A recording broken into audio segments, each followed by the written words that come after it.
হাজার ব্যস্ততার মাঝেও কিন্তু ছেলেমেয়ের কথাটা মাথায় রাখতে হয়। কারণ আমি মা, আর মা মানেই সন্তানের চিন্তাভাবনা মাথায় নিয়ে চলতে হবে, তাই না?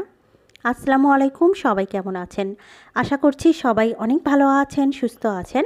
আপনাদের দোয়ায়, আল্লাহর রহমতে আমরাও অনেক ভালো আছি, আলহামদুলিল্লাহ। দোকানে প্রচুর পরিমাণ ভিড়, তারপরেও আমার ছেলেকে যদি এই খাবারগুলো রেডি করে না দিয়ে যাই, ও কিন্তু একদমই ভাত খাবে না। যেমন ইথিকার কথা যদি বলি, ইথিকা কিন্তু আলুর ভর্তা, ডিম ভাজা অনেক পছন্দ করে। আর আপনাদের ভাইয়া যদি ভর্তা ভাত পছন্দ নাও করে, তারপরও খেয়ে নিবে, কারণ আপনাদের ভাইয়া জানে যে আমি প্রচুর ব্যস্ত থাকি, আর এই অবস্থায় রান্না বান্না করা আমার পক্ষে একদমই সম্ভব হয় না।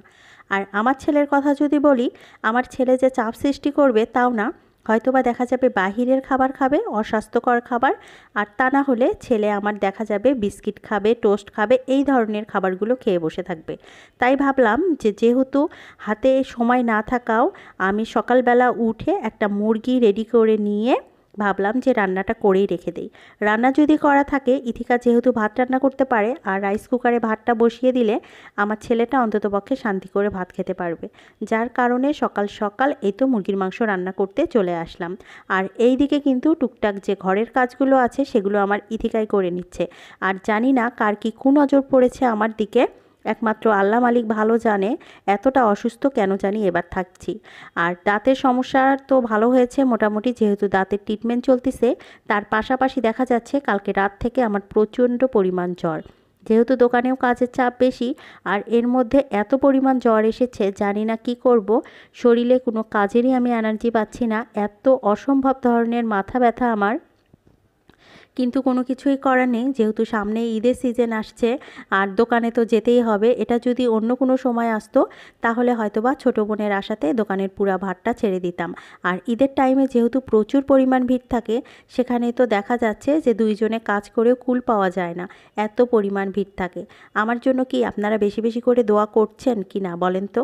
আপনারা যদি আমার জন্য বেশি বেশি করে দোয়া করে থাকেন, তাহলে আমি এত অসুস্থ হচ্ছি কিভাবে? হয়তোবা দোয়া করছেন কিন্তু মন থেকে না। আপনারা যারা আমার ভিডিও দেখেন, সবার কাছে অনুরোধ থাকলো, অবশ্যই আমার জন্য মন থেকে দোয়া করবেন, যাতে আমি তাড়াতাড়ি সুস্থ হয়ে যাই। আর যদি আমি সুস্থ হতে না পারি, তাহলে এত মজার মজার রান্নার ভিডিও আপনাদের সাথে শেয়ার করব কিভাবে বলেন তো?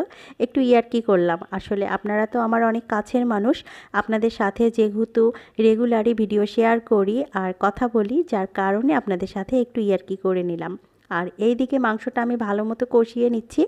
আর যেহেতু ঝোলের সময় আমি গরম পানি দিয়ে দিব।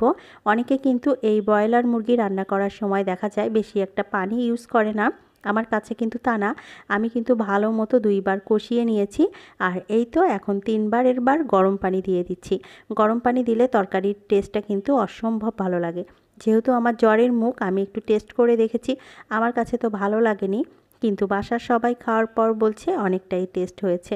আসলে যখন আমার জ্বর আসে, তখন আমি দুধ দিয়ে পাউরুটি ছাড়া আর কিছুই খেতে পারি না, সেটা আমার ছোটোবেলাকার অভ্যাস। আর আপনাদের ভাইয়া বলে যে একটু ভাত খেতে হয় জ্বর আসলে নাকি, কিন্তু আমি তো ভাতের ধারের কাছেও যেতে পারি না। ভাত, রুটি, পরোটা কিছুই ভালো লাগে না। আমার কাছে মনে হয় শুধু 1 পিস পাউরুটি দিয়ে 1 মগ দুধ খাবো, এটাই আমার কাছে বেশ ভালো লাগে, আর সেটাই খাচ্ছি। কিন্তু শরীরটা প্রচুর পরিমাণে আমার দুর্বল হয়ে গিয়েছে, কারণ অনেক দিন অ্যান্টিবায়োটিক খাওয়া হয়েছে। তো আপনারা কিন্তু অবশ্যই আমার জন্য দোয়া করবেন, যাতে আমি সমস্ত রোগ ব্যাধি পার করে সুস্থ হয়ে যেতে পারি।